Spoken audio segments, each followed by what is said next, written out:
Imagine being adrift in an endless sea, no land or boats in sight, no planes in the sky, no other humans within thousands of miles.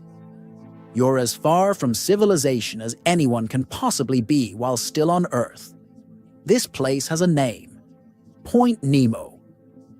And no, it's not named after the little orange clownfish.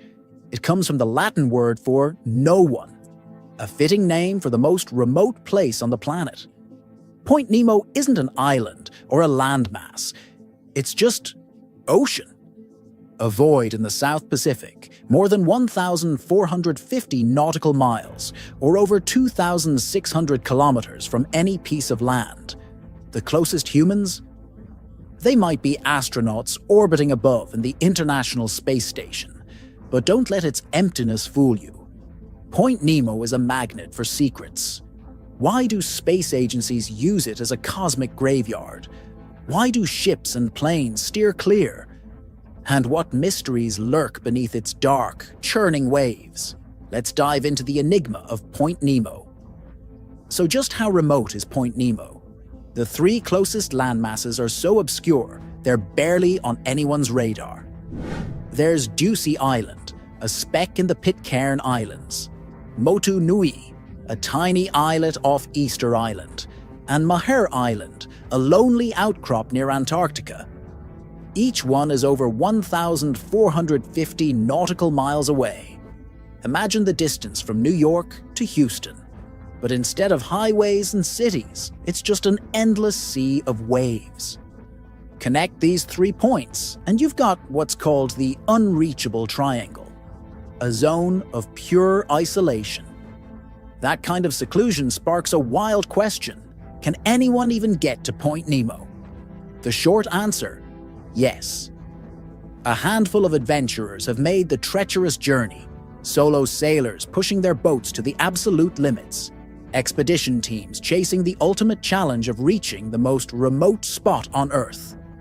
Those who have made it battled the cold and wind of the South Pacific and some of the roughest waters on the planet. Massive swells, unpredictable storms, and weeks of sailing through complete nothingness. What might be more interesting, though, is who avoids Point Nemo. Look at global shipping maps, and you'll see commercial vessels steering clear of this area entirely. And it's not just because of the remoteness. Point Nemo sits in the South Pacific Gyre, a massive clockwise circulation system spanning thousands of miles. Think of it as nature's washing machine, but instead of cleaning, it's creating a biological desert. Here's why it's so lifeless.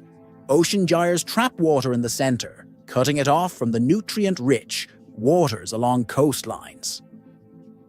No nutrients flowing in means no phytoplankton, the tiny plants that form the base of the entire ocean food web.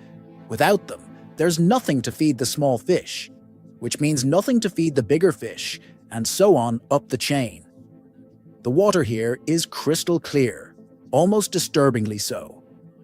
That clarity isn't beautiful, it's a sign of death. Healthy ocean water is slightly cloudy with life. The South Pacific Gyre's water is so nutrient-poor that scientists call it an oceanic desert. As clear as distilled water, but emptier than a ghost town. Point Nemo also sits in the notorious Southern Ocean, where weather doesn't just change, it attacks. This is where the roaring 40s, furious 50s, and screaming 60s latitudes earn their terrifying names. With no landmasses to break them up, winds here circle the globe uninterrupted, building into some of the most ferocious storms on Earth. Waves can tower 50 feet high. Imagine a 5-story building of water bearing down on you. The average wave height here is consistently over 12 feet, even on calm days. Temperatures hover just above freezing year-round, and the combination of wind and spray creates a bone-chilling environment that can kill through a hypothermia in minutes. Put simply, the risks of sailing through Point Nemo far outweigh any benefits.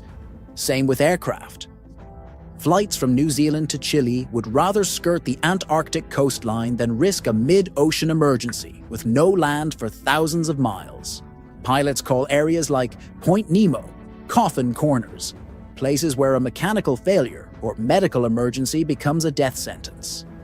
Commercial aviation follows strict rules about how far planes can fly from suitable airports, known as ETOPS regulations. Engines turn or people swim, as pilots grimly joke. Point Nemo violates every safety protocol. If an engine fails or someone has a heart attack, the nearest runway is over 4 hours away at maximum speed.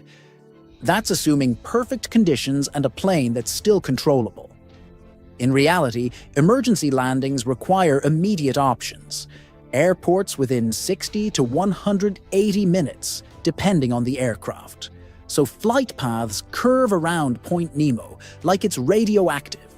Routes from New Zealand to South America cling to remote coastlines and skirt small islands for a little extra security.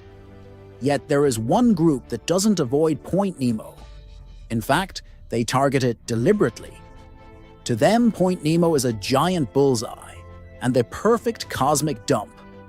Space agencies like NASA and Roscosmos aim for Point Nemo when their satellites, space stations, or rocket parts reach the end of their lives. Why? It's so far from civilization that a crash landing here won't harm a soul. The most famous resident of Point Nemo's depths is Russia's Mir space station. 165 tons of humanity's greatest space achievement deliberately crashed here in 2001 after 15 years in orbit.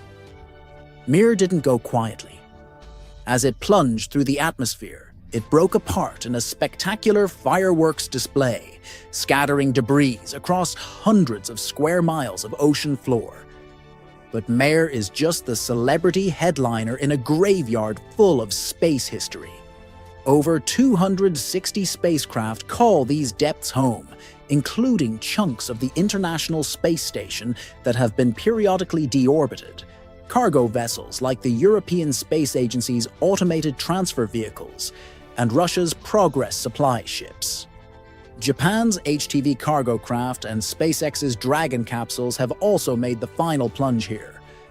Some of the most intriguing residents are the early Soviet satellites and probes from the 1970s and 80s, Cold War space technology that was cutting edge for its time, now resting in complete darkness miles below the surface.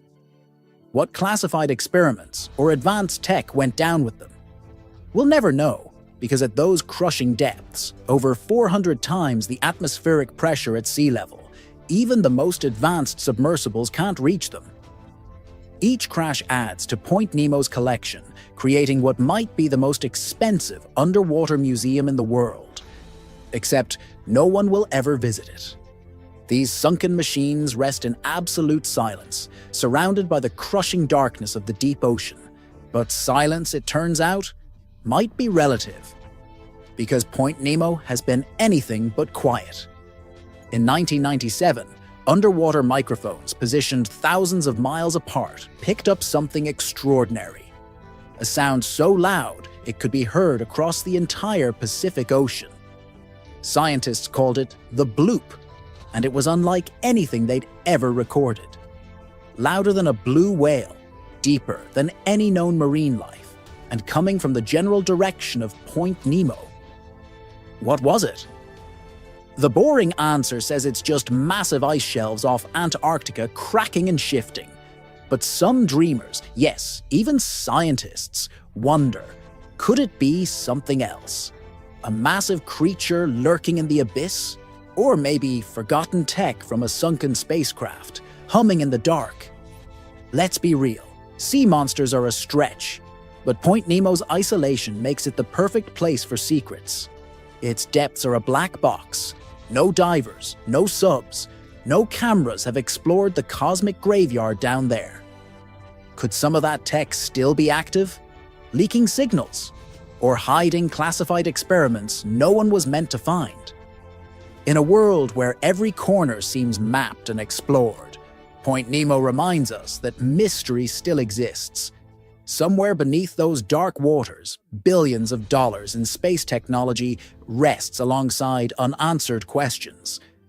The bloop may have been explained, but the depths themselves remain as unknowable as ever.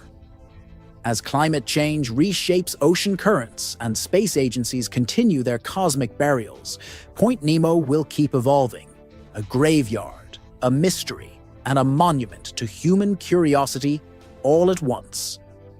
The most remote place on Earth isn't empty at all. It's full of stories we're only beginning to understand. What other secrets might be sleeping in the deep? That's a mystery for another day. If you loved diving into the enigma of Point Nemo, hit that like button, subscribe, and ring the bell so you don't miss our next journey into the unknown. What remote mystery should we explore next? Let us know in the comments below.